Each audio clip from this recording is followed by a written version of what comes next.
এই ভিডিওতে আমরা ক্লাস 6 এর কিছু নক্ষত্রমণ্ডল নিয়ে আলোচনা করব। তোমরা দেখছো প্রথমে যে প্রশ্নটি আমাদের স্ক্রিনে রয়েছে সেটা হচ্ছে সপ্তর্ষি মণ্ডল। মানে এখানে 7টা তারা নিয়ে গঠিত হয়েছে সপ্তর্ষি মণ্ডল। তো চলো সপ্তর্ষি মণ্ডল নিয়ে ডিসকাস করা যাক। দেখো সপ্তর্ষি মণ্ডল আকৃতি দেখো, 7টি তারা নিয়ে গঠিত সপ্তর্ষি মণ্ডলের আকৃতি অনেকটা উল্টানো জিজ্ঞাসা চিহ্নের মতো। এটা অনেকটা জিজ্ঞাসা চিহ্নের মতো, বাস এই জিজ্ঞাসা চিহ্নটাকে তুমি উল্টে দাও, তাহলে যেরকম আকৃতি ধারণ করবে সেটা হচ্ছে আমাদের সপ্তর্ষি মণ্ডল।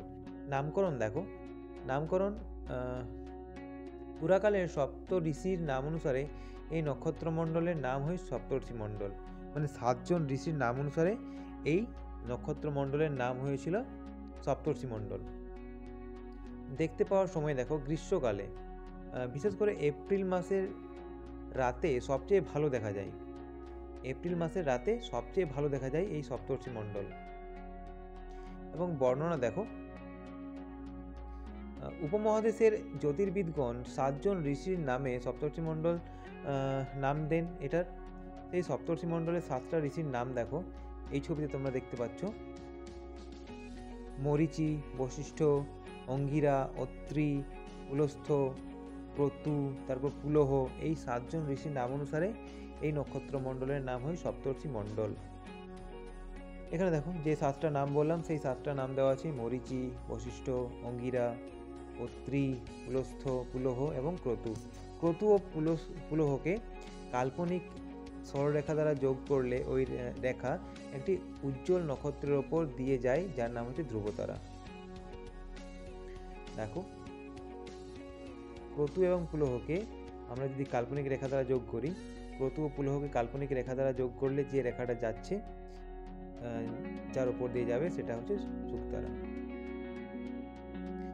ঠিক আছে, তাহলে পরের সপ্তর্ষি মণ্ডলের মধ্যে একটা নক্ষত্রমণ্ডল আমরা আলোচনা করব, যেটা দেখো কালপুরুষ। কালপুরুষ বা অরিয়ন আকৃতি দেখো, কালপুরুষ একটি অতি পরিচিত নক্ষত্রমণ্ডল। এর আকৃতি শিকারী মানুষের মতো। তোমরা এই সময় জানুয়ারি মাসের দিকে দেখলে আকাশে তোমরা দেখতে পাবে এটা। নামকরণ দেখো, নামকরণ দেখো কি বলেছে। গ্রিক পুরাণের বিখ্যাত যোদ্ধা ওরিয়ন এর নাম অনুসারে এই নক্ষত্রমণ্ডলের নাম হয় ওরিয়ন। অবস্থান দেখো, ছবিতে তোমরা দেখতে পাচ্ছ, ঠিক আছে। অবস্থানটা দেখো, এই তারাগুলো বিষুব অঞ্চলে পূর্ব আকাশে, বিষুব মানে হচ্ছে নিরক্ষরেখায়, নিরক্ষরেখায় পূর্ব আকাশে অবস্থান করে বলে পৃথিবীর সব জায়গা থেকেই একে দেখা যায়। দেখতে পাওয়ার সঠিক সময় দেখো, দেখতে পাওয়ার সঠিক সময় যেটা বলছে, উত্তর গোলার্ধে শরতের শেষ সময় হতে বসন্তের শুরু পর্যন্ত, বিশেষ করে জানুয়ারি মাসের রাতে 9টার দিকে এই নক্ষত্রমণ্ডলটি সবচেয়ে ভালো দেখা যায়। তোমরা এই সময় দেখতে পাবে। বর্ণনা দেখো, এই নক্ষত্রমণ্ডল চেনার সহজ উপায়, এর কমরবন্ধ হিসেবে চিহ্নিত 3টি তারা থাকবে, তার নাম হচ্ছে উষা, অনিরুদ্ধ ও চিত্রলেখ।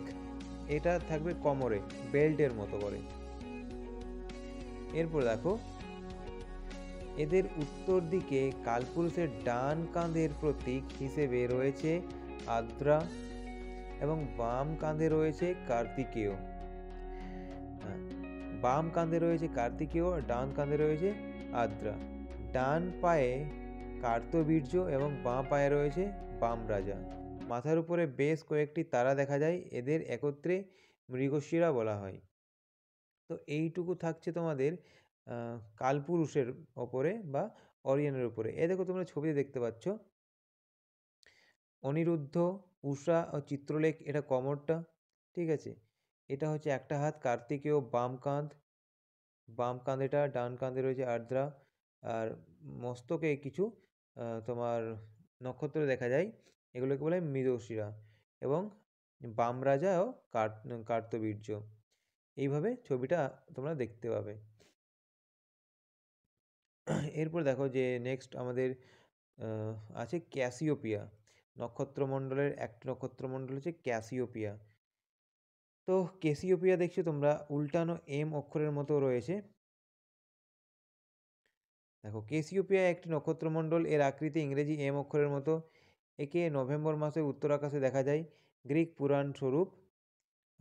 পুরাণের অপরূপ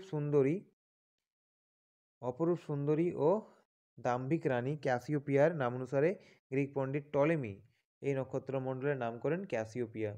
ক্যাসিওপিয়া তোমরা ছবিতে দেখছো, এই যে এইরকম হচ্ছে ক্যাসিওপিয়া। তাহলে আজকে এইটুকুই। পরবর্তী আলোচ্য বিষয়গুলো আমি এই চ্যানেলেই আপলোড করব, তো তার জন্য এই চ্যানেলটিকে অবশ্যই তোমরা সাবস্ক্রাইব করে রাখবে।